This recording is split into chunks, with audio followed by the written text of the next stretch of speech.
Bienvenue sur DMG TV, les histoires mystiques. Tu es nouveau sur la page, n'oublie pas de t'abonner, de laisser un commentaire, de liker et de partager. Tu veux raconter une histoire? Il y a un numéro à l'écran, c'est le plus 237 655 81 90 17. Envoie ton histoire et on va jouer sur Facebook, YouTube et TikTok. On poste tous les jours à 12h00 sur la chaîne principale DMG TV. Sur YouTube, on poste à 12h00. Sur la deuxième chaîne qui est celle des histoires mystiques exclusives, on poste tous les 15h une histoire exclusive. Et sur la troisième chaîne qui est celle du backup, juste pour pouvoir avoir une sécurité de nos vidéos, que si jamais on paye la première chaîne, deuxième chaîne, on sera au moins là pour récupérer. On a DMG TV backup qu'on poste tous les 13h30 les anciennes histoires. Et donc, abonnez-vous sur toutes les chaînes. DMG TV YouTube. On a DMG TV pour les directs, c'est sur TikTok à 20h00 les mercredis et vendredis. Voilà. Et on a aussi une chaîne Facebook qui est DMG TV. Suivez-nous aussi là-bas. Et donc, aujourd'hui, on va écouter plusieurs histoires. Je vous invite à liker, commenter, partager. Ce qu'on fait, c'est pour sensibiliser. Surtout, laissez un like pour donner la force au mouvement. Voilà. On va écouter la première histoire. Bonjour DMG. Aujourd'hui, je vais raconter une histoire qui est la mienne. Une histoire pour rendre gloire à Dieu. Pour lui dire merci. Pour j'ai un témoignage, en tout cas, pour lui rendre gloire. Parce que tout ce que Dieu fait pour nous, le souci de Dieu que nous donne, la santé, la paix, tout ce qu'il fait vraiment, nous ne pouvons pas lui rendre cela. Mais ce qu'on peut faire, c'est lui dire merci. C'est de témoigner de ce qu'il a fait. Bon, moi, mon témoignage concerne comment est-ce que Dieu m'a sauvé et comment est-ce qu'il m'a appelé à lui et qu'il m'a sauvé. Bon, j'aimerais dire que je suis né en Côte d'Ivoire, au centre de la Côte d'Ivoire, dans une ville du centre. Et ma mère, avant que je ne vienne au monde, bon, elle a fait 3 enfants. Elle a fait d'abord un garçon qui est mort-né. Après, elle a fait un deuxième encore, mort-né, et un troisième. Bon, avec mon père, les 3. Et après ça, elle a fait ma grande soeur. Et elle est venue prématurée. Elle a failli mourir même. Elle était très petite. Il paraît, selon les dits de ma mère, elle était très petite. Elle était prématurée. Et c'est par les soins, les médicaments, jusqu'à ce qu'aujourd'hui, elle a survécu. Aujourd'hui, elle est là, elle est enseignante. C'est après maintenant que ma mère m'a eu. Bon, j'ai des grands frères. Elle a fait 2 enfants avant. Bon, j'ai des grands frères. Mais l'anecdote, c'est que quand elle était enceinte de moi, dans la cour où on habitait, parce qu'elle était en location, elle louait une maison, une petite chambre là-bas, parce que une jeune fille qui faisait la couture, parce que ma mère était couturière. Et dans la cour où elle était, il y avait des dames qui lui faisaient toujours des histoires. Pour rien. Vous savez, dans le monde des ténèbres, ceux qui font la société, là, ils cherchent toujours des moyens pour vous provoquer, pour vous atteindre. En tout cas, ils cherchent un moyen pour vous mettre en colère, rien que pour faire du mal. Et ma mère, elle avait sa nièce, une petite nièce qui était avec elle. Lorsqu'elle partait à côté, c'est elle qui s'occupait des enfants, qui s'occupait des enfants qu'elle avait, mes grands frères et ma grande soeur dont je parlais. Et à chaque fois, il y avait des dames qui, elles venaient du Nord. Bon, en Côte d'Ivoire, si on connaît les nordistes, on sait que c'est des gens qui sont beaucoup dans le fétichisme. C'est des femmes qui venaient de Katiola. C'est le Grec Moussenoufou, en fait. Dans la cour, il y avait des baoulés, tout est tenu. Mais ces femmes, particulièrement, qui avaient des histoires avec ma mère, et cette nièce-là, c'était des femmes du Nord, en fait. Et elle était une jeune dame, cette nièce de ma mère dont je parlais là. Elle était déjà grande. Un jour, elle était dans la douche, et ces femmes-là sont allées loup. Elles ont tiré bon, il y a les rideaux qui ferment les douches d'avant, les douches artisanales là. Elles ont tiré le rideau pour exposer la nudité de la jeune fille. Et dans la cour, puisque c'est une cour commune, comme il y a plusieurs portes, il y avait des jeunes garçons, des jeunes gens, et ils ont commencé à rire. Bon. Et la fille, elle était vexée. Quand ma mère a vu ça, elle s'est fâchée. Elle a dit non, mais pourquoi faire des choses comme ça? Et elle s'en a pris à ces femmes-là. Qu'est-ce que les femmes-là ont dit? En fait, c'était un moyen pour elles pour pouvoir attaquer la grossesse, bien fait du mal à ma mère. Elles ont dit à ma mère, mais toi, c'est toi qui sais te mêler de nos affaires. quand tu vas aller accoucher là, ton enfant là, tu vas mourir. Tu vas pas accoucher, tu vas mourir toi et ton enfant. Vous voyez, c'est un défi le lancer. Ma mère aussi, comme c'est une dame, elle ne se laissait pas faire. Elle n'avait pas la langue de bois. C'est ce que tu lui fais quelque chose, tu te dis directement. Même si tes sorcières te menacent, ta société ne peut rien me faire. Elle a dit aux dames là, je vais aller accoucher, je vais revenir. Vous ne pourrez rien me faire. C'était passé, elle a... Ah, la société. Et quelques mois après, quand elle était à terme, elle est partie accoucher. Elle m'a accouché. Un petit garçon, un beau garçon bien clair, bien en forme là. Elle a pris le bébé, elle a envoyé, je pense que c'est cette nièce-là ou bien une de ses cousines, aller montrer aux femmes là que voilà mon bébé, je l'ai accouché. Et elle a pris le bébé, venu jeter ça sur le pied. La dame était assise à la maison, elle est venue jeter le pied là, voilà mon bébé. J'ai accouché. Vous n'avez pas dit que je ne vais pas accoucher. Ça, c'est l'erreur qu'elle ne devait pas faire. Ces dames-là, étaient vexées, n'ont rien dit. Sûrement, elles avaient tenté des choses que ça n'a pas marché. Qu'est-ce qu'elles ont fait? Elles avaient préparé leur vengeance dans le cœur. Et 3 jours après, selon les dictes de ma mère, ça j'ai appris ça peut-être lorsqu'il y avait 20 ans. Hein. C'était déjà grand. J'avais 3 jours, un bébé de 3 jours, imaginez, ma mère est partie au marché. Elles ont préparé leurs potions, leurs médicaments, quelque chose. Des écoles, des choses comme ça. Et dans la petite chambre où j'étais couché, où ma mère louait, elles sont allées verser ça dans la chambre, sur les murs, partout, sur les draps, sur le bébé. Quand elle est revenue, elle fait la découverte macabre. Ça, c'est là que moi, mes problèmes allaient commencer. En fait, c'était quelque chose qui me détruit carrément, complètement. Et là, je peux dire que ça n'a pas commencé à avoir effet. Puisque j'ai grandi normalement, je passais à l'école. J'étais très brillant à l'école. Jusqu'en... je commençais à grandir. Et le premier rêve que j'allais faire, le premier rêve, le premier songe, parce que ça, je ne peux pas dire que c'est un rêve, que j'ai eu, je devais avoir 5 ans, 4 ans, 5 ans. Maintenant, j'ai rêvé. J'ai vu des hommes, vous voyez, comme les rois qui s'habillent en pagne traditionnelle là. C'était 2 ou 3. C'était des vieux. Et j'ai vu qu'ils sont venus m'attraper en fait.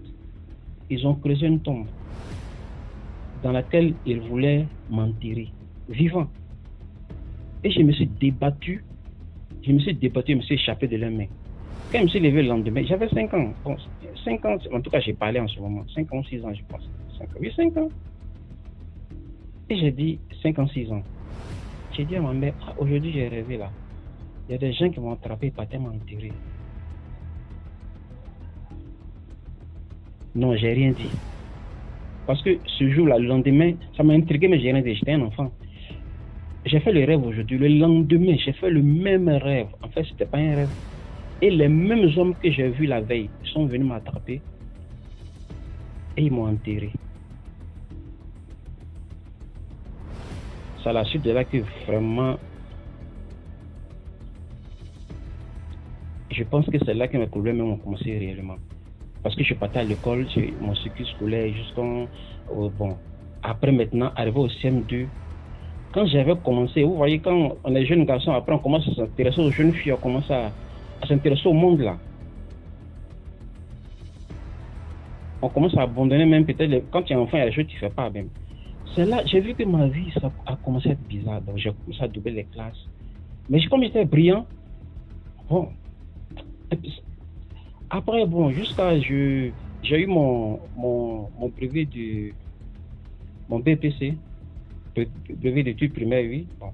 Et on a été affecté dans une école d'excellence dans la ville de Boaké. C'était une école d'excellence une école catholique en fait, un collège catholique. Où là-bas, en tout cas, c'était l'excellence. Le collège Saint-Victor de Boaké. Ceux qui ont fait, les anciens savent, il y a beaucoup d'éminents qui sont là-bas. En tout cas, là-bas, c'est l'excellence. Tout le monde était vraiment des cracks. On ne peut pas t'orienter là-bas si tu n'es pas intelligent. Bon, 6e, 5e, 4e, ah non, ça n'allait plus. ça n'allait plus. Puisque là-bas, c'est un collège catholique, les enseignements catholiques étaient obligatoires. Et sur mon DMG, mon histoire sera un peu longue, si tu le permets. Bon, j'ai essayé de raccourcir un peu. Et là, chaque matin, on priait avant de commencer les cours. Il y avait une chapelle là-bas, les mardis nuit. La messe était, bon, on pouvait aller à la messe, mais la prière c'était obligatoire. Et on nous a distribué le Nouveau Testament, les petits testaments Gédéon là. C'est là que j'ai commencé à m'intéresser un peu à Dieu. En fait, moi, je ne savais pas que, moi, ma vie, c'est Dieu qui m'a préservé la vie. Et que, en réalité, même, il est ma vie. Si je peux comprendre comme ça, Jésus, en fait, il est ma vie, puisque je devais mourir. Et moi, je vivais de l'insouciance. Pendant que nous sommes là, nous marchons, nous courons à faire n'importe quoi, à courir les filles, à boire. Il y a des gens dans le monde des ténèbres qui ne pensent qu'à nous faire du mal. Eux, c'est ça, faire du mal. Mais nous marchons sans chercher à se protéger, sans chercher même à savoir que peut-être même Dieu il nous protège quelque part et qu'il y a un combat même qui est sur notre vie. Nous ne savons pas. Et j'ai vécu, arrivé un moment, j'ai commencé à tomber malade. J'étais toujours malade. Toujours malade. Et même, je n'arrivais pas à respirer. Quand je suis là, je touffe. Et des maladies bizarres ont commencé à se prendre en moi. Souvent, même pour aller à l'école, c'était dur. Je suis rentré dans un état dépressif. Pour aller à l'école, c'était un problème. Me lever me fait quelque chose, c'était un problème. Souvent, même pour sortir, c'était un problème. J'étais devenu dépressif. Et quand je suis là, je sentais un feu en moi. C'est moi qui sentais cela, en fait. Et je n'arrivais pas à respirer.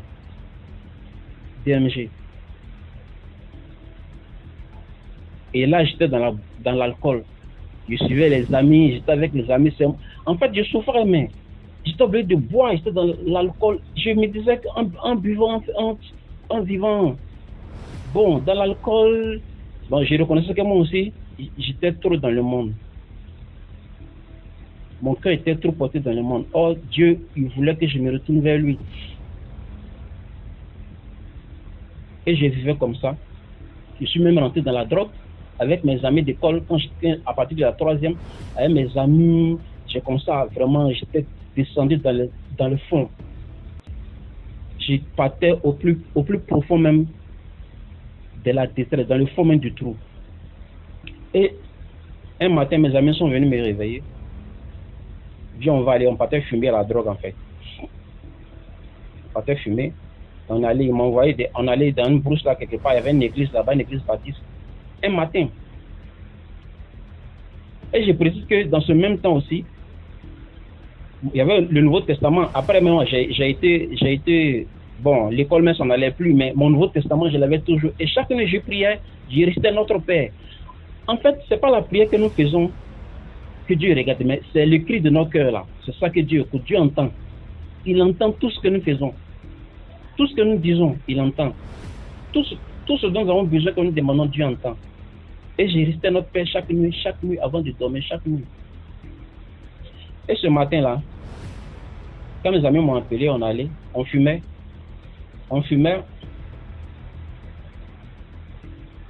Et c'est comme si il y a eu un petit moment de distraction, d'inattention, comme si j'étais un peu étourdi là.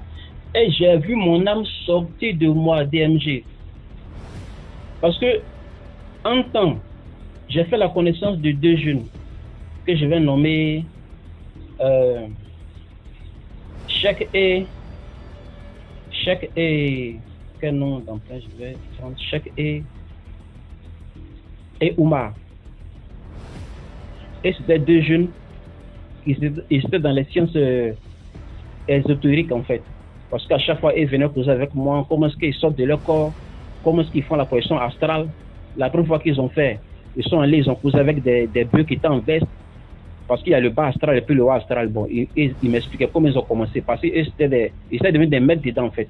Il y a un qui était bouddhiste, mais à côté du bouddhisme, ils faisaient aussi des expériences occultes. Et ils m'ont donné un livre, Les secrets de l'aura. Et moi, je lisais ça. Avec mes problèmes de débauche que je faisais, je me disais aussi que bon, je vais chercher la solution là-bas dans l'occultisme. Bon, pas l'occultisme, mais dans le monde ésotérique. Parce que dans les livres que les gens donnent, on dit que ça n'a pas de risque, l'homme a des pouvoirs, que l'homme peut développer, que l'homme n'exploite pas toutes ses potentialités en fait. Et j'ai lisé ce livre et je commençais à m'exercer aussi dans le domaine astral. Or, il se trouvait que ces deux jeunes gens-là, lorsqu'ils sortaient de leur corps, ils venaient me visiter. Tout ça là, moi je ne savais pas, moi j'étais un novice. Et ce matin-là, lorsque j'ai fumé la drogue, avec les expériences de projection astrale que je faisais ce matin, je suis sorti de mon corps, je me suis vu, j'étais arrêté et je me suis vu en haut, peut-être à 5 mètres comme ça. Non pas 5 mètres, 2 mètres au-dessus de moi. Non pas 2 mètres. En tout cas, je suis sorti, j'ai vu que je n'étais pas dans mon corps, mais je ne suis pas sorti totalement. Et quand je me suis ressaisi, que j'ai vu que j'étais devenu double en fait. Donc, en même temps, j'ai contrôlé ma respiration et puis je suis rentré brusquement dans mon corps et j'ai dandiné. J'ai failli tomber. Et mes amis m'ont demandé, mais qu'est-ce que tu as? Qu'est-ce que tu as? J'ai dit non, je ne sais pas. Je ne sais pas. Mais il faut que je rentre. Il faut que je rentre à la maison. Et j'ai marché, je suis allé me coucher. À partir de ce jour-là, je ne me retrouvais plus. À partir de ce jour, je ne me retrouvais plus. Et j'ai craché même du sang. J'étais au bord même de la mort, c'était fini pour moi. J'ai craché du sang. Et lorsque je m'hasardais à sortir de la maison, si j'ai fait 10 mètres, 20 mètres, 30 mètres, que j'ai fait 100 mètres, je sens comme une chair d'épaule, puisque l'homme a une énergie qui l'entoure, on appelle ça l'aura en fait. Je sens l'aura, je sens comme une chair d'épaule, une chaleur qui m'entoure et mon âme commence à sortir de mon corps. Je suis obligé de m'arrêter, contrôler ma respiration et revenir à la maison. Parce que imagine-toi que dans les rues, mon âme sort, c'est fini, je vais mourir là. Et je mettais des citrons et puis il y avait des migraines, des maux de tête. C'est-à-dire que mon cas était devenu pire, c'était devenu grave. Quand je marche un peu, je sors de mon corps. Et j'ai craché du sang. Et ma tête me faisait mal. J'étais là. Qu'est-ce que je vais faire? On était en novembre. Je me suis dit peut-être une semaine ça va passer, 2 semaines ça passait pas, 3 semaines ça passait pas. Jusqu'à 3e mois. 3 mois après, je me suis dit non, ça, il faut que je cherche Dieu. Il faut que je jeûne. Ça a été ma première fois de jeûner. Je vais jeûner. J'ai commencé un dimanche nuit. J'ai dit bon, je vais commencer un samedi. Pour terminer le vendredi, genre une semaine. Je vais couper les soirs. Et j'ai commencé comme ça. Je vous dis DMG. J'ai commencé un dimanche, j'ai terminé le samedi, voilà. Et quand j'ai commencé mon jeûne, lorsque j'allais entamer le dernier jour, j'ai fait déjà 6 jours. Le soir du 6e jour, là j'ai sauté un peu. J'entends que il y a un homme de Dieu qui est venu, ils sont quittés à Abidjan, mais ils sont arrivés et ils vont faire une croisade dans l'église. Il y avait une école protestante, il y avait une très grande église là-bas, une église protestante dans l'école. Les missionnaires font des écoles, qui font des églises. Quand on m'a dit qu'il y a un évangéliste de Dieu qui doit venir là, je me suis dit, ça, je vais aller prier. Passer ça au vendredi soir. Et cette nuit-là, j'ai tardé un peu. Et je suis arrivé, je suis allé. C'était une très grande église, peut-être de 2000 places comme ça. Et l'église était remplie. Et souvent, quand il y a les évangélisations comme ça, il y a les dirigeants et les pasteurs qui viennent entretenir la foule par les louanges, les prières, jusqu'à ce que l'homme de Dieu vienne. Il vient peut-être à minuit, et il commence ça à minuit vers 23h, souvent à minuit, et puis il commence à prêcher. Donc on a loué. Mais à ma grande surprise, lorsque l'homme de Dieu est venu, moi je m'attendais à voir peut-être un monsieur, un homme âgé, mais j'ai vu un jeune homme, un enfant à peu près de mon âge. Il avait à peu près mon âge. Bon, ça m'a intrigué. Et selon son témoignage, ce jeune homme, il a commencé à prêcher à 9 ans. Il était tout juste un enfant. Et à 9 ans déjà, Dieu même a commencé à utiliser par des signes, des prodiges, des résurrections. Mais quand je l'ai vu, j'ai dit, mais bon, comme lorsque Jésus a vu Philippe et Nathanaël, il dit, mais voilà un Israélite en qui il n'y a point de faute. C'est l'impression que j'ai, parce que je voyais, j'ai dit, mais vraiment, ça, un enfant petit fait des choses comme ça. Bon, ça m'a rien dit. Bon, j'étais là, il a prié, et ce jour, il a prêché sur Zachée le publicain. Zachée, cet homme qui était court. le collecteur d'impôts, qui passait tout ça en volée. Et lorsqu'il a prêché, Zachée, il est monté sur un sycomore pour voir Jésus parce qu'il était court. Il pouvait même pas entrer dans la foule. Mais moi, ce jour, mon sycomore, ça a été mon jeûne. DMG. Ce que je peux dire, si un homme a la foi, par la foi d'un homme peut faire descendre Dieu. La foi d'un homme peut faire déplacer Dieu. Mon sycomore, sur lequel j'étais monté, ça a été mon jeûne. Moi, je n'avais pas su que c'était à cause de moi que ce jeune homme était venu. Et lorsqu'il a prêché, à la fin, Zachée, il est monté sur un sycomore. Et Jésus a dit, descends, aujourd'hui, le Seigneur va demeurer dans ta maison. Et quand il a fini, il a lancé l'appel. En ce moment, j'avais les migraines, j'ai craché toujours du sang, comme je dis. Bon, pas mais un peu du sang dans mes crachats. Et il a lancé l'appel. Tous ceux qui veulent donner leur vie à Dieu. Lorsqu'il a fini, il y a les guérisons, en tout cas des délivrances. Et il a lancé l'appel. Tous ceux qui veulent donner leur vie à Dieu, ils n'ont qu'à s'approcher. Et les gens ont commencé à aller à l'église. C'est une grande église. Les gens sont allés plein devant. Mais moi, j'ai eu honte. Je n'ai pas pu partir. Puisque dans le quartier, on me connaissait. Bon, en tant que on tournait avec les cahiers du quartier, bon, j'ai eu honte. J'avais bien envie d'aller, mais et je ne suis pas parti. Et lorsque tout le monde est parti, j'étais devant, j'étais assis, j'étais abattu, j'étais découragé. J'ai dit, mais c'est fini pour moi. La seule occasion que moi aujourd'hui j'ai eue pour que Dieu me sauve, là, je ne suis pas parti. Mais j'ai vu que ils étaient assemblés, la foule était là-bas, mais ils ne priaient pas. Ce jeune homme était assis, il n'a pas de s'asseoir, puisqu'il y a les pasteurs pour recevoir les hommes, mais lui, il était assis. Il n'a pas de s'asseoir sur l'un des baffes là-bas. Il était là. Je vous dis un enfant, il doit avoir peut-être 20 ans. Et j'avais à peu près son âge. Bon, il était un peu plus âgé que moi, je crois. Mais un peu légèrement de quelques mois. Peut-être 1 an. Et il était là. Il ne prêchait pas. Il ne priait pas. Moi, il doit aller prier pour tout ce qui avait la société. Il ne priait pas. Et moi, j'étais là-bas. Il dit, Seigneur. Il a attendu, il ne priait pas. Et un coup, il a lancé un autre appel. Il a dit, qui veut retrouver quelque chose qu'il a perdu? Ça sonnait dans mon cœur. J'ai dit ça aujourd'hui, là, si je ne vais pas. Et je me suis levé. J'ai pris mon courage, je suis allé devant et puis il a prié. Il a prié, Seigneur, voici tes enfants. Je te donne leur vie. Et là, j'ai accepté le Seigneur. Et là, j'ai eu une grande paix. Une grande paix dans mon cœur. Et à partir de ce jour, le sang que j'ai craché là, ça a cessé.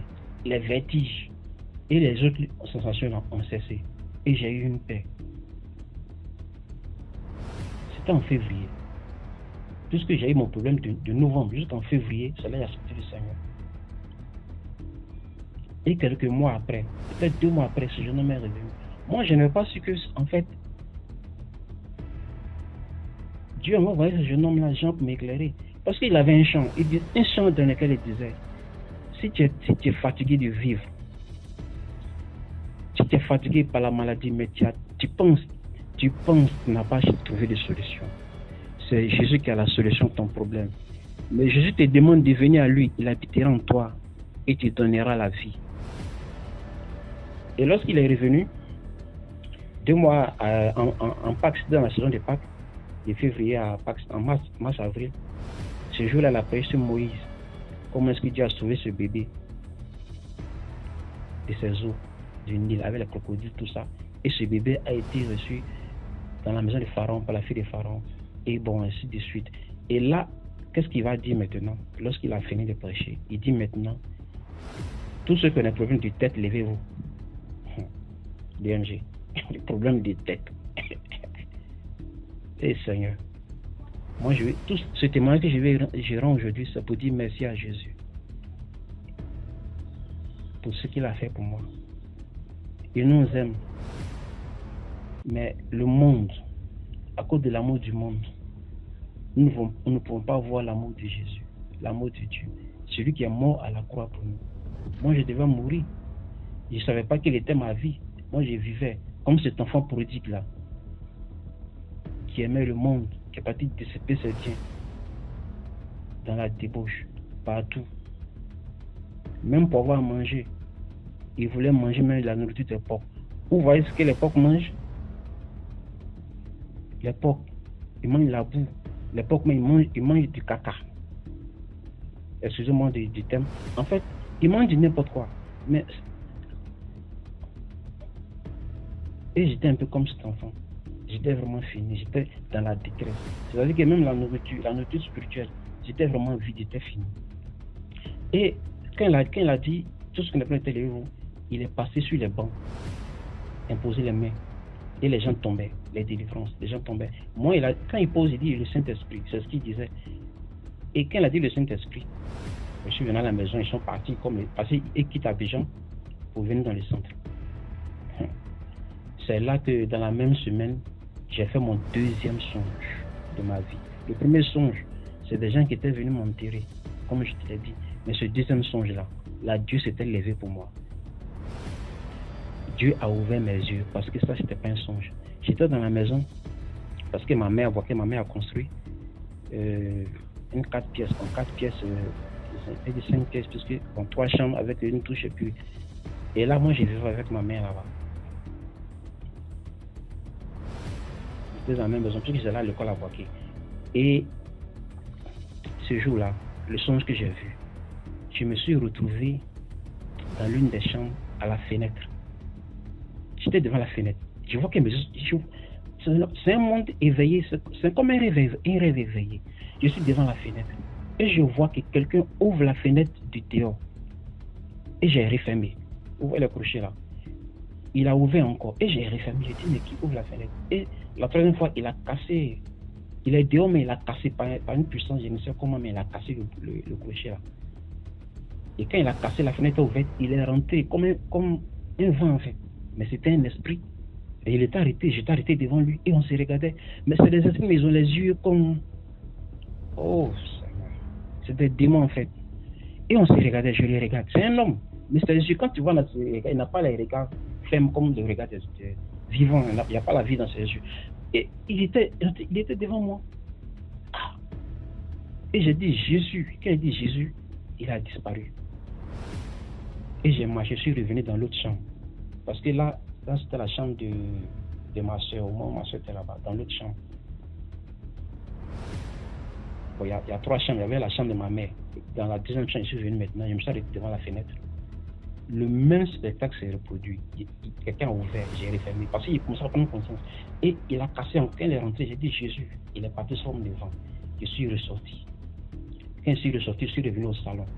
Quand je suis revenu au salon, les 2 jeunes hommes dont je parlais, qu'ils ont commencé à me donner les livres là. J'ai vu un. Lui, il n'était pas esprit. Là, c'est lui-même que j'ai vu. Parce que il venait d'y rentrer par la porte principale de la maison. C'est comme si quelque chose me conduisait. L'esprit me conduisait. C'était pas moi-même. Et quand je suis sorti au salon, je me suis mis devant la porte, je l'ai vu, je l'ai croisé. Là, je n'ai pas dit Jésus, j'ai dit au nom de Jésus. Il s'est prosterné. Il s'est mis à genoux. Il a dit pardon. Il était comme aveuglé. Il dit pardon, pardon, pardon. J'ai dit non. Il ne faut pas avoir peur de moi. Donne ta vie à Dieu. DMG, je t'ai pas dit quelque chose. Et je suis revenu maintenant dans la chambre. Dans la chambre, la première chambre là. Là, j'ai vu la lumière. La lumière était dans la chambre. J'ai vu mon grand frère. J'ai commencé à voir les membres de ma famille. J'ai vu mes 2 grands frères. Mais la lumière était allumée. Mes 2 grands frères. Et il y a un qui parlait. Mais ces paroles-là, ça ne sortait pas. Je n'entendais pas ce qu'il disait, mais il parlait. Et je me suis dit non, ici, il n'y a rien. Je suis ressorti. Quand je suis ressorti, je suis venu au salon. J'ai vu ma grande soeur encore. Elle est en Europe. Elle est aux États-Unis en fait. Elle est aux États-Unis. Et quand je l'ai vue, mais elle, c'était pas elle, c'est un esprit qui avait pris son apparence. Quand je l'ai croisée, en fait, elle était surprise de me voir. Moi, j'étais surpris. Je dis, mais attends, ma grande soeur, elle est aux États-Unis, mais qu'est-ce qu'elle fait ici? Et on s'est regardé. Parce que je doutais. Je me suis dit, non, ça, c'était pas elle. Et puisque j'attendais, elle a vu que je ne bougeais pas. Cet esprit-là a changé d'aspect, en fait. Un aspect horrible. Et ses ongles, puisque vous savez, les femmes, elles ont les faux ongles là. Ses ongles sont longs comme des griffes de loup-garou. Quand elle a soulevé ses griffes pour m'enfoncer ça en moi, j'ai dit, tu es vaincu au nom de Jésus. Et ça l'a projeté. C'est-à-dire qu'elle est partie comme un vent en fait. Et je suis revenu maintenant dans la chambre où j'ai vu mes frères. Quand je suis revenu, j'ai vu un cousin lointain. Je n'ai plus vu mes deux frères, mais j'ai vu un cousin. Dans la chambre éclairée là, j'ai vu un cousin. C'est comme si mes deux frères, ils sont tous, cet esprit-là, il s'est uni dans les trois pour former une seule personne. Et j'ai dit, au nom de Jésus, il n'a pas bougé. Quand j'ai dit au nom de Jésus, il n'a pas bougé, il a dit, aujourd'hui là, on va voir. Et j'ai croisé mes deux mains comme ça. DMG, c'est long, je te dis, j'ai croisé mes deux mains comme ça. Et j'ai dit, au nom de Jésus, là, il est parti comme un vent violent, la maison m'a tremblé. Et après ça, je suis ressorti de la maison. J'ai ouvert le portail de la maison DMG. Je suis venu à la terrasse. Et là, j'ai croisé maintenant 6 personnes. Il y avait 5 vieillards. Comme les premiers vieillards, j'ai dit, m'ont enterré. Quand j'avais 5 ans, où je les ai vus dans... Il y a les gros pagnes que les Akans portent là. Les gros pagnes qui que les Akans portent là. Voilà, c'est dans ça, ils étaient 5. Et il y avait un jeune homme dedans que j'ai reconnu. Il avait la plus grande boutique dans mon quartier là-bas, puisque nous, notre quartier, c'était pas loin des villages, en fait. Nous, on était à la sortie de la ville, donc il y avait des villages environnants. Et ce jeune homme, il était dans le premier village. Or, c'était des sorciers. Et ce palais sorcellerie, leur commerce prospérait, ils faisaient n'importe quoi. Et ils régnaient en maître, en fait. Et quand je les ai vus, c'est le jeune homme que j'ai reconnu. Les autres vieux là, moi, je ne les connais pas. Et il y avait une délégation. Quand ils sont venus, je leur ai donné 2 tabourets.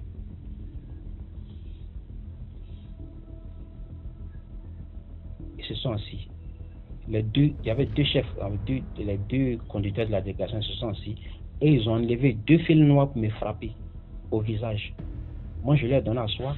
Quand ils ont enlevé pour me frapper, quelque chose m'a protégé. Ça a frappé quelque chose comme un vitre sur mon visage, mais ça ne m'a pas touché. Et moi, j'ai arraché, je les ai frappés eux-mêmes. Quand je les ai frappés, je suis revenu maintenant dans la maison. Ma mère est sortie de sa chambre. Tout ce que j'ai dit là, je n'ai pas encore eu accès à la chambre de ma mère. Ma maman est sortie de sa chambre avec ma soeur. Et elle a dit, aujourd'hui Dieu m'a sauvé. Je m'en vais à l'église.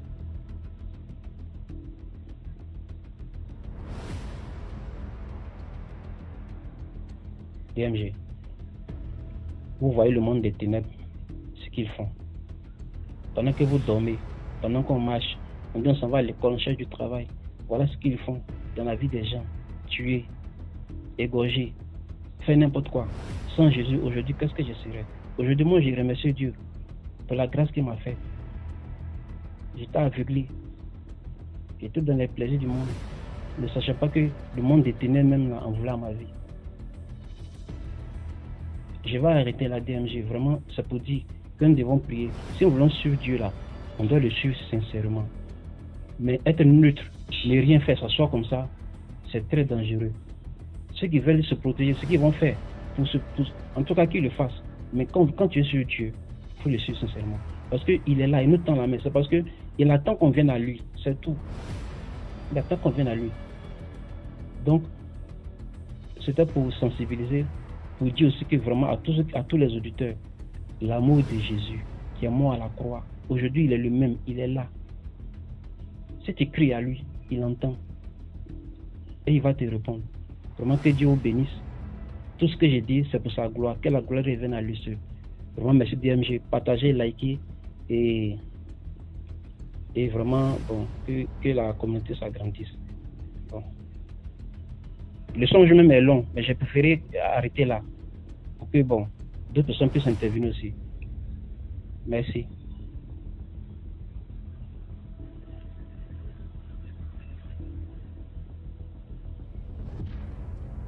Merci beaucoup.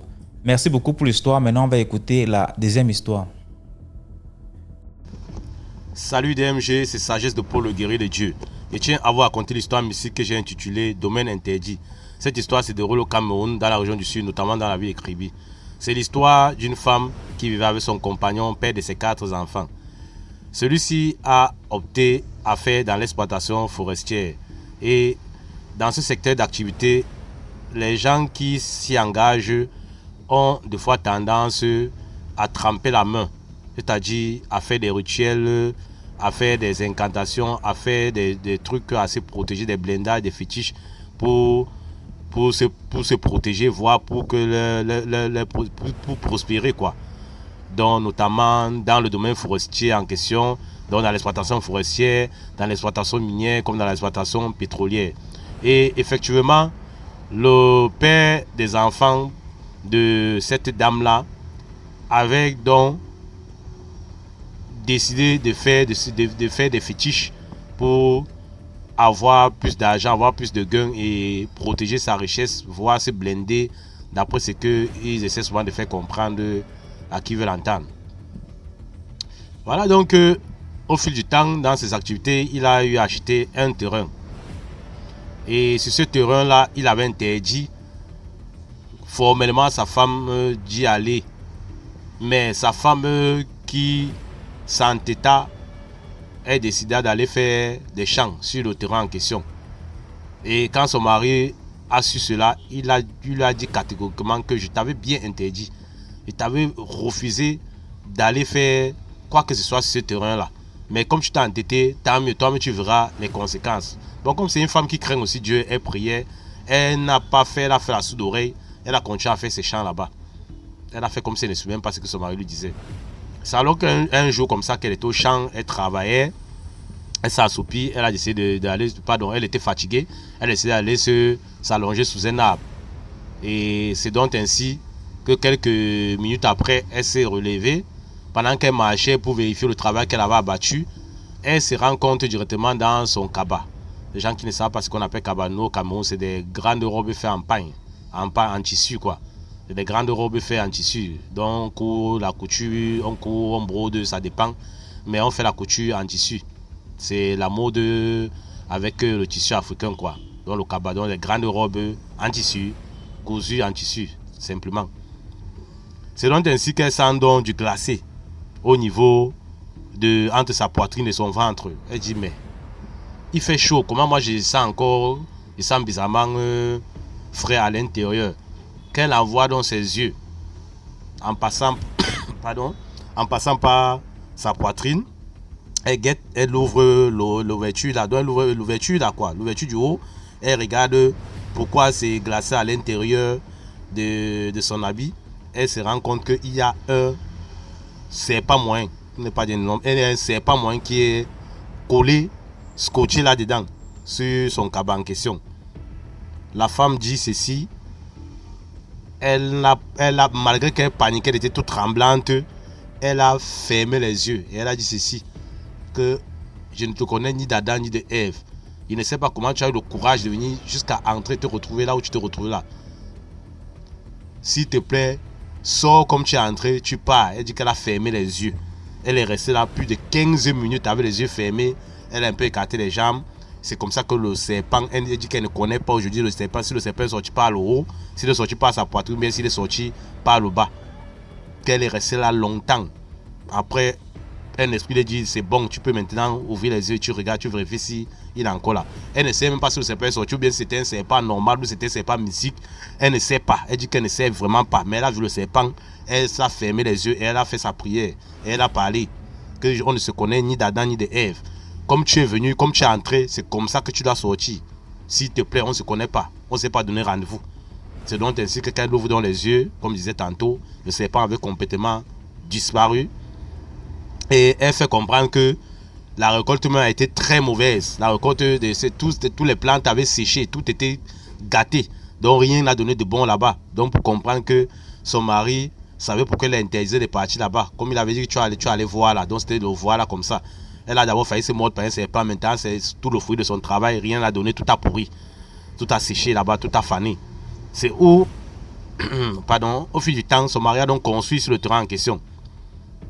Mara a construit ce terrain en question. Dans ses affaires là-bas, on ne sait pas comment il a fait, où il ne remplissait plus les conditions. C'est devenu que ses collègues, la maison appartient à ses collègues. C'est où un bon matin, la femme est là, elle dit qu'elle vient voir comment on porte les choses, on met dehors, On dit que son mari a vendu la maison, son mari devait l'argent, il a vendu la maison. Qu'elle ne comprend, elle n'a rien compris. C'est vraiment ainsi qu'elle est partie devant les juridictions. Comme l'acheteur a fait l'erreur de ne pas mettre ces choses une fois, pendant que ces choses étaient dehors, elle dit que dès que l'acheteur a tourné le dos avec son mari, elle a cassé les cadenas, elle est rentrée dans la maison, elle a posé ses bagages et actuellement l'affaire est aux intenses. Mais le tribunal coutumier a statué contre elle. Le tribunal coutumier demande de quitter la ville pour aller se faire écaser dans le village natal. Mais la femme s'entête à continuer à rester là. Moi, je me demande vraiment si vraiment la femme là, si elle n'a pas un problème dans la tête. Parce que déjà, ta chaufferie supérieure, parce que c'est la chaufferie supérieure qui a eu jugement, a demandé que tu libères la maison d'autrui. Tu sais que ces gens-là, ces collègues ont fait quoi? Ils ont fait comment pour obtenir cette maison? Tu ne connais ni d'Adam ni d'Ève, ce qui se passe vraiment entre toi. Mais tu te rends à tête à partir à l'encontre de ce que des conseils ou bien des consignes qu'on lui réclame, quoi. Donc c'est un peu comme ça que cette femme-là, actuellement l'histoire est encore en cours. Le mari lui-même a fini de mettre les choses dehors. Il a pris la route, il est parti, il vit dans une autre ville et il demande à la femme de le rejoindre dans les enfants. Mais la femme, je ne sais pas pourquoi la femme s'entête a dit qu'elle va rester dans la maison là. Je ne sais pas ce qu'elle aussi. Déjà, elle trouve déjà cette maison-là qui lui fait des problèmes depuis qu'elle a commencé à faire ses chambres jusqu'à ce que son mari construise et qui vend de la maison. On aime mettre ses choses dehors, mais elle est toujours dans sa tête là. Donc, c'est pour vous dire que dans la vie de foi, quand quelqu'un vous dit ceci, il vous dit, c'est quand vous savez que c'est le bien de quelqu'un, vous ne savez pas comment il a fait pour acquérir son bien. Il vous dit de ne pas y toucher ou bien de ne pas faire ci, ne pas faire cela. Ne le faites simplement pas. Voilà des conséquences et voilà des malchances. Parce que là où il vous dit tantôt que cette femme-là n'aura pas gain de cause. Parce qu'on a la statue contre elle et le client, on a la statue contre elle, pardon, à la cheville traditionnelle. On lui demande de quitter la maison. Elle ne veut pas être en tête toujours et continuer à s'entêter. Je ne sais pas pourquoi, franchement. Je me pose vraiment la question quand j'ai eu connaissance de cette histoire-là. Donc, les autres, la famille DMG a toujours prié et à ne pas désobéir les gens. Parce que quand tu reconnais que ce n'est pas ton bien et que c'est le bien de quelqu'un, que tu n'as pas vraiment contribué, ou bien même si tu as contribué, que tu ne figures, tu n'es mentionné nulle part et que cette personne te donne des instructions sur quelque chose, pardon, obéis.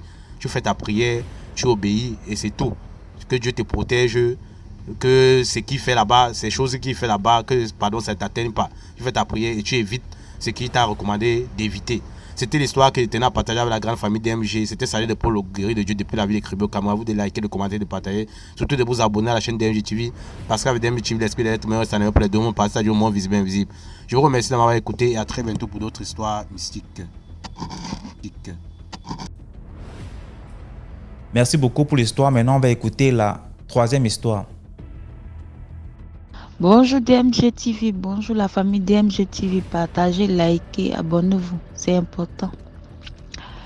C'est encore mon ami qui m'a expliqué une autre histoire. En ce moment, il faisait des business de habillage de téléphone. Donc ça faisait qu'il bougeait beaucoup. Donc il dit un jour, il était allé faire ses achats, il était sur la moto et arrivé à un niveau sur la route, il a vu un camion qui était garé et puis la police est tentée de crier. Donc, comme vous connaissez, en bon africain, le motoman s'est arrêté pour pouvoir lui aussi regarder. C'est comme ça, lui aussi, il a profité. C'était un monsieur Peul, les gens qui sont dans le désert là-bas. C'est lui qui était en face des policiers. Et le policier ne faisait que crier sur le monsieur Peul, Parce que le policier voulait fouiller le camion du Peul, le Peul ne voulait pas. Et le monsieur aussi, le policier insistait pendant que son collègue lui disait que non, si qu'est-ce qu'il faut laisser, c'est juste un camion, il y a de la marchandise dedans, peut-être c'est comme ça qu'on... Mais son collègue ne voulait rien comprendre. Et le monde a commencé à s'attrouper autour d'eux. Son collègue ne faisait que demander pardon à son collègue de laisser tomber. Le Peul aussi, de son côté aussi, le chauffeur ne faisait que lui mettre la pression pour dire s'il a quelque chose à donner, qu'il donne, ils vont partir. Le Peul aussi dit qu'il n'est pas en fraude. Il a tous ses papiers, il ne peut rien donner. Et s'il veut fouiller, tout ce qu'il va casser, le policier va payer. Donc c'était ça le discours entre eux. Le monde a commencé à s'approcher. Donc, tellement que le policier, dans sa colère, parce que le Peul était toujours sur sa décision, le policier a giflé le Peul devant tout le monde. Et pendant que son ami le tirait à côté pour essayer de le calmer, le Peul n'a rien dit. Le Peul est monté dans la voiture. Quand la voiture a voulu démarrer, le collègue qui attrapait le policier est venu s'arrêter pour dire non. Attends, monsieur, pardon. Mon ami t'a giflé, mon collègue t'a giflé. Je vais te demander pardon. Le Peul dit non, c'est rien. C'est juste une paire de gifles, ce n'est rien. Donc, pendant que l'autre était de l'autre côté en train de se calmer, son bras a commencé à s'enfler. Il a commencé à crier. C'est comme si on pressait son bras. Donc, il a commencé à crier. Les gens ont commencé à aller vers lui. On lui demande, on regarde son bras. Il dit, il regarde le bras de monsieur. Il n'a pas compris, mais le bras de monsieur a commencé à serrer, même sa tenue, tellement le bras de monsieur a gonflé. C'est enflé. C'est comme ça, pendant que son collègue était arrêté devant le camion, il a commencé à dire au Peul de descendre. Il a même voulu enlever son âme. Il a commencé à dire au Peul de descendre, que ce n'est pas net. Le Peul dit non, moi je n'ai rien fait. Je n'ai rien fait. C'est devant vous, il m'a tapé ici. Qu'est-ce que je lui ai fait? Je ne lui ai rien fait. C'est devant vous, il m'a tapé. Son collègue dit non, si tu ne descends pas pour faire quelque chose, je vais tirer sur toi. Parce que à peine tes gifles, à peine son bras s'enfle. Le Peul dit qu'il n'a rien fait. Donc, c'est comme ça, lui aussi, il a commencé à saisir le Peul, le secouer. Les gens ont commencé à séparer et essayer de mettre le Peul d'un côté, puis le policier d'un côté. Le Peul a dit, ok, je vais essayer de l'aider. Mais est-ce qu'il va pouvoir faire ce que je vais lui dire? Les gens ont commencé à dire, non, il faut dire, on va expliquer. Parce que le monsieur ne faisait que crier. Il dit, le bras du monsieur avait grossi comme tu ne peux pas imaginer, comme une cuisse. Le bras avait grossi, puis le policier avait commencé à changer de teint.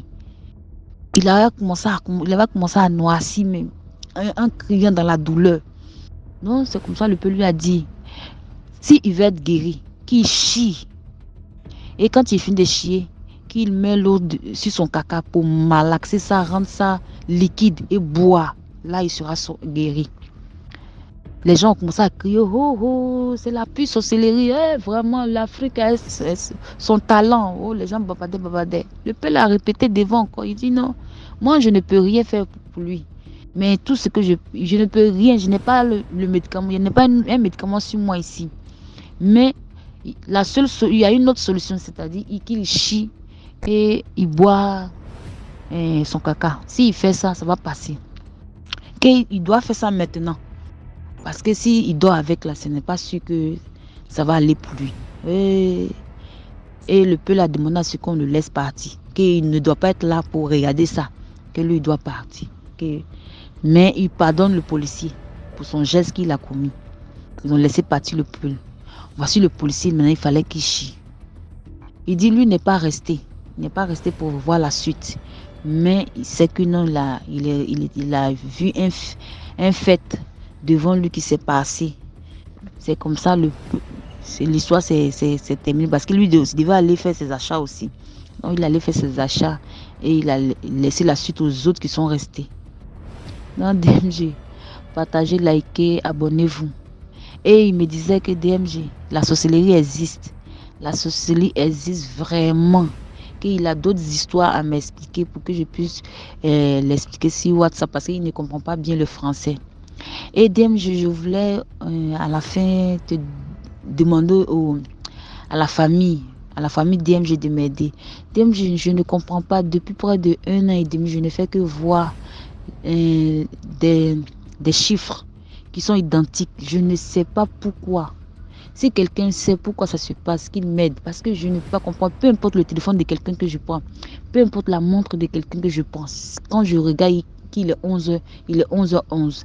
Quand je regarde qu'il est 7h, il est 7h07. S'il est 7h, il est 7h, il est 7h07 minutes. Je ne comprends pas pourquoi ce phénomène m'arrive. Si quelqu'un peut m'aider, qu'il m'aide. C'est au niveau des numéros. Je ne sais pas. Je ne sais pas quoi. Aidez-moi. Je veux juste savoir. Sur le côté des heures, je ne sais pas. Si je dois remplir une mission, si je dois faire quelque chose, je ne sais pas, mais aidez-moi. Parce que les numéros identiques, là, je ne comprends plus. Pourquoi ça me suit jusqu'à présent. Merci. Merci beaucoup pour l'histoire. Maintenant, on va écouter la 4e histoire. Bonjour DMG TV, bonjour la famille DMG TV. Partagez, likez, abonnez-vous pour agrandir la communauté. Merci DMG. C'est un de mes amis qui m'a expliqué son histoire. Il disait que non, quand lui il était enfant, genre il avait 10 ans, 11 ans, lui et ses amis avaient l'habitude d'aller jouer au foot. Que lui-même il était quelqu'un qui était très turbulent. Et comme il avait grandi avec son papa, sans sa maman, son papa avait l'habitude de lui faire manger des racines, de lui faire boire des jus d'écorce. Et quand il demandait à son papa lui disait que c'est pour le rendre fort. Et au fur et à mesure, il a commencé à voir des choses que beaucoup ne voyaient pas. Et ça le rendait encore plus têtu parce que il arrivait à amortir des choses qui devaient arriver. Donc, il était très, très turbulent. Donc, il disait que ce jour-là, ses amis sont passés chez lui à la maison pour venir le chercher pour aller jouer au foot. Mais il a senti que son corps était un peu lourd. Donc, il a dit à ses amis qu'il ne voulait pas. Il est resté. Et ce jour-là, son père était étonné de le retrouver encore à la maison. Parce qu'il connaissait déjà que son enfant n'avait jamais le temps. Donc, il est resté. Et vers le soir, les gens ont commencé à crier, à affoler le quartier, quoi. C'est comme ça, il est sorti pour aller lui aussi regarder. À sa grande surprise, il va retrouver ses amis qui sont dans la cour d'un tonton qui avait l'habitude de les chasser à chaque fois quand lui et ses amis grimpaient pour aller voler ses oranges. Ses amis ils étaient dans la cour du monsieur. Et bizarrement, ses amis étaient, comme on dit, arrêtés près des l'arbre, de choses comme ça, des oranges. Et les gens ne faisaient que crier. Les enfants aussi ne faisaient que crier aussi parce que c'était comme s'ils étaient collés. C'est comme ça, le monsieur, ils ont cherché à aller appeler le monsieur. Ce jour-là, le monsieur n'était pas là. Les gens commençaient à l'appeler au téléphone, demander s'il pouvait venir. Le monsieur a dit, ok, il allait venir. Il vient de trouver. Il dit, il voyait ses amis collés sur l'arbre avec des sacs d'oranges. L'autre avait ça sur la tête. L'autre avait posé ça aussi près de l'arbre. Et l'autre, lui, il n'était pas encore descendu. Il était collé sur l'arbre comme ça. Donc, quand ses amis ne faisaient que pleurer pour dire, aidez-nous, essayez de nous décoller de l'arbre. On n'arrive pas à quitter. Essayez de nous décoller. Quand on demandait, mais qui vous a dit de venir dans la cour du monsieur? Non, on a l'habitude de faire ça, mais aujourd'hui, on ne sait pas pourquoi on est collé près de l'arbre. Non, le monsieur est venu. Et c'est comme ça, les femmes là ont commencé à mettre des pagnes devant lui pour lui demander pardon, s'agenouiller pour lui demander pardon. Que s'il peut faire quelque chose, qu'il fait quelque chose, que les enfants là sont encore petits, sont bêtes. Le monsieur a dit que non, il ne peut pas faire quelque chose. Et il doit faire là, sur près de l'arbre 2 jours avant que non, il soit décollé. C'est comme ça le monsieur va expliquer pour dire ce n'est pas la première fois, ni la dernière fois, ni la 3e fois, ni la 4e fois, qu'à chaque fois, les enfants ne viennent que non. Quand ces orangers sont mûrs, si ce n'est pas le manguier, c'est les orangers. Donc lui, il est fatigué, c'est pour cela. Lui, il a mis un médicament sur l'arbre. Mais à chaque fois, il ne sait pas comment les enfants s'arrangent. Ils prennent le médicament puis jettent. À chaque fois, quand il met, les enfants prennent le médicament et jettent. Et il se demandait même si les enfants étaient plus sorciers que lui. Donc cette fois-ci, il a enterré le médicament il a creusé le trou, il a mis le médicament près de l'arbre. Et il a rajouté d'autres médicaments dessus. C'est comme ça, quand ils sont venus, ils sont restés là collés. Ils avaient au moins 4 sacs d'oranges. Et puis ils étaient là, ils étaient 3, ils étaient là, collés là. Le monsieur a dit non, il ne peut rien faire tant que la dose du médicament n'est pas abaissée. Après 2 jours, ils seront toujours là collés. Et c'est comme ça DMG. Il dit, lui, son père ne faisait que lui raconter que non, il y a des phénomènes qui sont mystiques. Il y a des choses qui se passent, mais il faut avoir l'œil pour pouvoir voir. DMG, il dit, lui, ne croyait pas. Son père lui parlait de ça. Mais lui voulait voir pour croire que c'est ce jour-là qu'il a vu que non, il y a des choses mystiques qui existent, qu'il y a la sorcellerie qui existe. Et le papa ne faisait que parler sur eux. Il avait même voulu un moment prendre un bâton pour les chicoter, mais les moments l'ont demandé pardon. C'est comme ça, il a dit, ils vont rester là. Et ils sont restés là. DMG dit, ses amis sont restés là jusqu'à qu'ils ont regardé que lui, il a regardé ses amis jusqu'aux environs de minuit. Puis il allait se coucher. Le lendemain matin, 6 heures, il était là. Il est venu tout voir si c'était vrai. Et effectivement, les enfants étaient toujours coulés là. Pendant 2 jours, il ne faisait que venir s'arrêter. Il parle avec eux. Les enfants, ils ont soif. Ils disent qu'ils ont faim. Mais personne ne pouvait s'approcher parce que le monsieur lui a dit de ne pas que quelqu'un s'approche quand on les laisse là. Et ils sont restés là 2 jours coulés à l'arbre. Après les 2 jours, les enfants ils sont découlés. C'est comme ça ils sont tombés malades. Le monsieur a donné une poudre là pour dire non, qu'à les faire boire, ça va passer. Depuis ce jour-là, lui, quand on dit ça, s'il n'a pas encore vu, mais il croit déjà parce que pour le monsieur vraiment, il ne pouvait pas imaginer. Donc DMG, voilà l'histoire. À chacun d'analyser. Merci. Merci beaucoup pour l'histoire. Maintenant, on va écouter la 5e histoire. Bonjour DMG TV, c'est Mini Cooper, j'ai une histoire à raconter. Alors, il s'agit d'un cultivateur chasseur qu'on va appeler Kossi.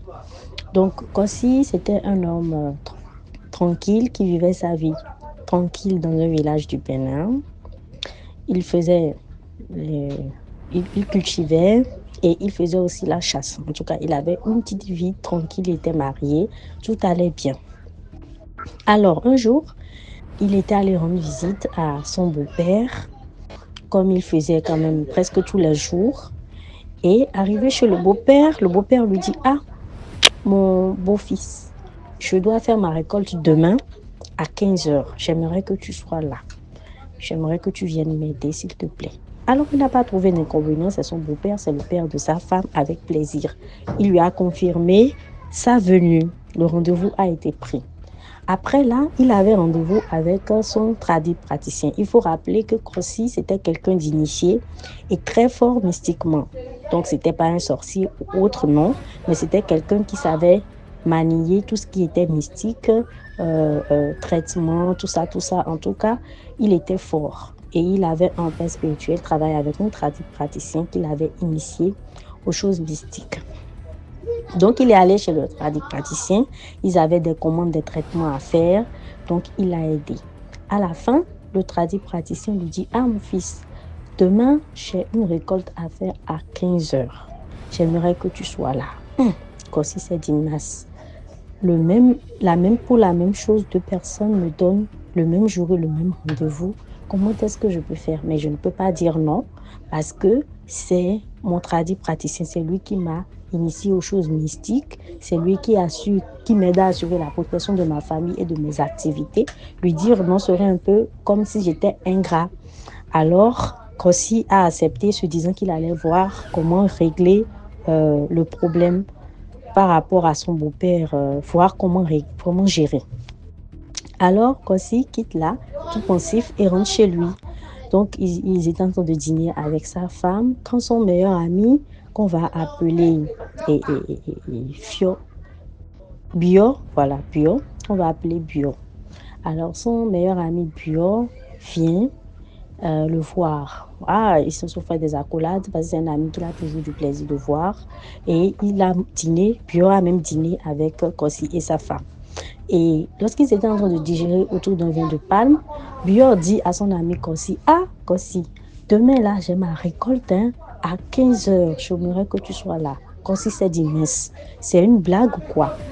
3 personnes qui me donnent rendez-vous pour la même chose, le même jour, à la même heure, mais c'est une blague. » Donc, il s'est dit qu'il ne peut pas dire non. Parce que depuis plus de 20 ans d'amitié, c'est pour la première fois que son ami Bio lui demande vraiment quelque chose. Or, la récolte, c'est quelque chose de vraiment important pour les villageois. Il s'est dit, bon, je réfléchirai après à une solution. Il a accepté l'invitation de Bio et le rendez-vous a été pris. Le voilà maintenant dans un dilemme. Il a 3 rendez-vous le même jour, pour la même chose à la même heure. Les 3 personnes sont importantes. Son beau-père, le père de sa femme, son praticien, celui qui son mentor spirituel et troisièmement son meilleur ami depuis des années. Comment il va faire? Il s'est dit, bon, la nuit porte conseil. Toute la nuit, il était pensif. Sa femme lui demandait ce qu'il allait, il disait rien, parce qu'il ne peut pas expliquer à sa femme. Sa femme, naturellement, va vouloir qu'il aille vers son père à elle. Donc, il est resté pensif, il a réfléchi toute la nuit et bingo, il a eu une idée. Le matin, il s'est levé tôt à 5 heures, il dit à sa femme, je vais à la chasse. Ok, il est parti à la chasse. Il a eu de la chance, il a pu tuer une grosse antilope, très grosse. Et il s'est dit très bien. Maintenant, il était venu avec son arsenal mystique. Il a sorti tout ce qu'il fallait, tout le nécessaire, et il a travaillé sur l'antilope. Quand il a travaillé sur l'antilope, qu'est-ce qu'il a fait? Il a rendu l'antilope humain. C'est-à-dire, c'est toujours l'antilope, mais les yeux, quand quelqu'un va voir, si la personne n'est pas fort spirituellement, il verra un être humain ensanglanté, alors que c'est juste une antilope ensanglantée. Donc, une fois qu'il a pu faire ce qu'il voulait et qu'il a réussi son coup, il était content, il a couvert maintenant l'antilope. Et il est parti, premièrement, chez son beau-père. Ah, beau-père, je suis là, mais j'ai un problème. Le beau-père dit quoi? Qu'est-ce que tu as? Mais je t'attendais pour 15 heures. Qu'est-ce que tu fais ici à 7 heures? Il dit, ah, mon beau-père, je savais qu'on avait rendez-vous à 15 heures. Je me suis dit, après la récolte, on aura faim. Donc, je me suis levé tôt, je suis allé chercher du gibier. Mais quand je suis partie, j'ai tué une antilope. Je me suis dit que j'avais tué une antilope. Mais quand je me suis rapprochée du corps, c'était un homme. Le beau-père dit, tu dis quoi? Tu es sûr que c'est un homme? Non, peut-être tu t'es trompé. Il dit, c'est un homme. Il dit, ok, allons-y. Je vais voir de mes propres yeux. Je suis sûr que tu t'es trompé. Ils sont partis et le beau-père est arrivé vers le corps. Il ouvre et il voit un corps ensanglanté. Il referme rapidement et dit, hé, Kossi, donc tu as vraiment tué quelqu'un?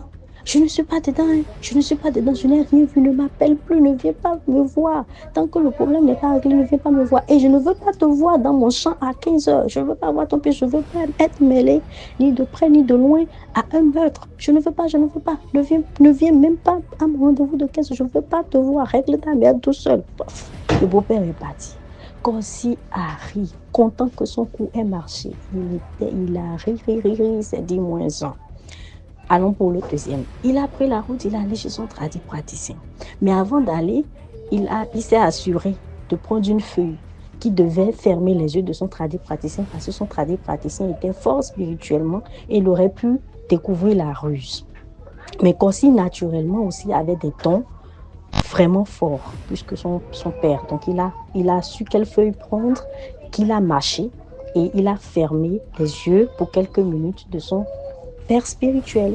Alors il est venu, il a fait le même scénario, dit la même chose. Le père spirituel dit, allons-y, je vais voir. Je suis sûr que tu t'es trompé. Ils sont allés et le père spirituel a ouvert. Il a vu encore, il a refermé. Dans la panique, lui aussi ne s'est pas concentré pour bien regarder avec ses yeux spirituels. Il a regardé avec ses yeux physiques. Et il aussi, il a crié, mais mon fils, c'est quoi cette merde-là? Comment moi je t'ai dit de venir, on va faire le champ, hein? Je t'ai pas envoyé tuer un gibier là, maintenant tu as tué l'homme, tu te démets, je ne suis pas dedans, hein? Je ne suis pas dedans, tu ne me connais pas. Tant que ton problème n'est pas réglé, je ne veux pas voir un seul de tes pieds dans mon champ. Je ne veux pas être mêlé à toi, à cette merde-là, ni de près ni de loin. Règle ton histoire avant de mettre pied chez moi. Paf, il est parti. Kossi a rigolé, il était content. Ça a pris le second, il était content. Il restait un troisième. C'était son meilleur ami. Alors, il est parti chez le troisième. Il a fait le même scénario. Son ami dit, mais tu es sûr, tu t'es pas trompé? Un homme et tout? Il dit oui. Il dit, ok, allons-y, je vais voir. Je suis sûr que tu t'es trompé. Ils sont partis et quand ils sont arrivés, au contraire des deux autres, son ami Bior est arrivé devant le corps et il a bien vu que c'était une forme humaine qui était couverte. Et il s'est dit, ah mon ami, comment tu as fait? Tu as tué un homme. Vraiment, c'est grave, mais je ne vais pas te laisser parce qu'on a été ensemble dans tout, dans les joies comme dans les peines pendant 20 ans. Va chercher une hache, va chercher une roue, va chercher tout ce qu'il faut. On va creuser une tombe et enterrer la personne ni vue ni connue. Parce que si ça se sait, tu auras des problèmes. Vas-y, vite. Ah, Kossi était agréablement surpris. Il s'est dit, mais depuis que j'en parle, c'est le seul qui m'a tendu la main. Alors, il a pris une feuille et il a passé sur les yeux de son ami Bio. Bio dit, mais qu'est-ce que tu fais? Va me chercher vite les trucs, on va vite enterrer la personne. Toi, tu prends ta main pour me passer sur le visage. Il dit, non, mon ami Bio, ouvre le pagne, tu vas voir le corps. Il dit, qui? Je ne veux pas voir, je ne veux même pas savoir qui c'est. Enterrons la personne et finissons-en. Il dit, ouvre, fais-moi confiance. Alors Bio ouvre le pagne et c'est une grosse antilope. Et il dit, mais c'est une antilope, on dirait un être humain, alors que c'était une antilope. Tu m'as eu. Ah, mais pourquoi tu m'as fait cette passe? Et Kossi a dit, oui, c'était pour te faire plaisir. Mon ami, cette antilope, c'est pour toi. Tu en fais ce que tu veux. Si tu veux la manger, tu la manges. Tu veux la vendre, tu la vends, ça t'appartient. Et allons-y pour ta récolte. Donc son ami Buyor, non seulement a eu une très grosse antilope, mais en plus il a eu de l'aide pour son champ. Et en même temps, Kossi aussi a réglé son dilemme. Alors la morale de l'histoire, c'est déjà, premièrement, le mystique n'est pas utilisé uniquement pour faire du mal. Non, le mystique aussi peut être utilisé pour faire du bien ou pour être utile. Et deuxièmement, tous les amis ne sont pas mauvais. Il y a des amis qui te seront fidèles du début jusqu'à la fin de votre vie. Voilà mon histoire. Merci de m'avoir écouté. Merci beaucoup pour l'histoire. Maintenant, on va écouter la 6e histoire. YouTube, il y a DMG Productions. Là, on poste tous les lundis, on poste un film. Tous les lundis, il y a un nouveau film à 17h00. Les films, c'est les histoires qu'on réalise aussi. Tous les lundis, la chaîne, c'est DMG Productions. Allô, DMG. Bonjour, je reviens une fois de plus pour vous raconter cette histoire qui m'a été racontée par ma collègue de travail. C'est l'histoire vécue par sa petite sœur. Sa petite sœur avait un mari. Il avait commencé très jeune. Le mari est enseignant. Il a évolué. Il a acheté une parcelle, une voiture pour se déplacer, tout. Et dès qu'il a acheté une voiture, la jalousie a commencé dans la famille. Et le monsieur était souvent malade. Un jour, comme ça, le monsieur tombe, il rentre dans le coma. On l'amène à l'hôpital. Comme ils sont à Brazzaville, on l'amène à l'hôpital. Il rentre dans le coma et le monsieur était là, dans le coma. 1 mois, 2 mois, 3 mois, 4 mois, 5 mois. Donc il était seulement là. Sa maman était obligée de revenir à Brazza, la pauvre maman, pour venir aider sa belle-fille avec son enfant. Or, la maman là, avait eu 5 enfants. Et on avait bouffé 4. Et leur papa était mort, les enfants étaient encore petits. Maintenant, pendant qu'il était dans le coma, le monsieur marchait. Il marchait. Il arrive quelque part, il voit son papa. Son papa l'appelle par son nom. Exemple, je peux dire Jacques. Il a dit Jacques. Il regarde comme ça, parce que quand son papa était mort, lui, il était l'aîné, il avait au moins 11 ans. Il a reconnu son papa. Il dit papa. Son papa dit toi, tu vas où? Il dit non, papa, moi je ne sais pas. Je ne fais que marcher, je suis même fatigué, je ne sais pas là où je vais. Repars là où tu reviens. Tu ne peux pas aller, tu ne peux pas venir ici là. Donc les gens qui m'ont tué, je vais aussi t'envoyer ici là. Ils m'ont tué pour mes biens. Ils veulent aussi te tuer. Repars là-bas. Il dit mais papa, je vais repartir comment? Parce qu'on m'a dit seulement de marcher. Je ne sais pas là où je pars, je vais. Son papa l'a dit, bon, on va, je vais t'accompagner. Son papa l'a accompagné, arrivé quelque part dans un carrefour, dit, avant d'arriver dans ce carrefour, il a vu sa tante, les 2 frères de son père. Il a dit, papa, regarde, la tante était. Il dit, non, ne l'appelle pas. Ce sont eux qui m'ont envoyé, sinon, ne l'appelle pas. Regarde, papa, ne l'appelez pas. C'est eux qui m'ont envoyé ici, là. Après, ils ont marché, arrivé au carrefour. Son papa dit, bon, je te laisse au carrefour, tu marches un peu, tu vas avoir une voiture qui va t'emmener à ta destination. Ne regarde pas là où on revient, moi aussi je ne regarde pas là où tu vas. Donc dès qu'on va retourner, toi tu pars tout, toi moi je retourne et on va se séparer ici là. Il ne faut pas faire confiance à ma famille, c'est ça ma famille qui m'avait tué. Le monsieur aussi marche un peu, il voit une voiture, il a fait arrêter une voiture, la voiture s'est arrêtée, on l'a amené. Tu vas où là? Le chauffeur le demande, tu vas où? Il dit, il va à Brazzaville. Dès qu'il monte dans la voiture, il commence à partir. Ils arrivent à Brazzaville. Dès qu'il arrive à Brazzaville, il descend de la voiture, il se réveille dans le coma, là où il est à l'hôpital. On s'est demandé, je suis où? On a appelé les médecins, et les médecins sont venus examiner. Le monsieur n'avait rien. Le docteur a dit, c'est pas vrai. Nous, on n'avait plus l'espoir parce qu'on ne savait pas quoi faire, parce que la maladie ne se voyait pas. On a tout cherché, mais le monsieur est dans le coma. Il était dans le coma. Le monsieur a examiné comme ça, il n'avait rien. Maintenant, le monsieur commençait à raconter à sa maman et à sa femme. Regarde, pendant les 6 mois là, regarde. Moi, je croyais que j'avais dormi seulement 2 jours. Sa femme a dit, non, tu étais dans le coma, ça fait maintenant 6 mois. Il dit, c'est pas vrai. Mais raconte maintenant ce que je vous ai raconté. Et non, j'ai marché et j'ai vu papa. Donc, on veut me bouffer seulement pour la voiture. Et quand le monsieur est sorti de l'hôpital, il est revenu à la maison. Il a tout vendu, il a vendu la voiture. Il a demandé l'affectation. Au moment où nous parlons, le monsieur maintenant au village avec sa femme, au fin fond du village. Il a dit parce que pour mes biens, on veut me bouffer, j'arrête ça. Donc, comme il est de l'enseignement, il a demandé l'affectation, il est parti. Donc, le moral, je ne sais pas le moral de cette histoire, mais je veux seulement dire, l'Africain est vraiment mauvais. Quelqu'un qui achète sa voiture, c'est pour se déplacer. Quelqu'un qui a beaucoup souffert. Et seulement pour la voiture, là, on dit qu'il est riche. Alors que c'est un moyen de communication. C'est tout ce que je voulais dire. Merci et à bientôt. Merci pour l'histoire. Voilà, c'est la fin de cette émission. J'espère que vous avez liké, commenté, partagé. Surtout, envoyez vos histoires au numéro à l'écran. C'est le +237 655 81 90 17. Et on va jouer ici sur YouTube. Passez une très bonne journée. Surtout, priez avant de dormir. Ciao.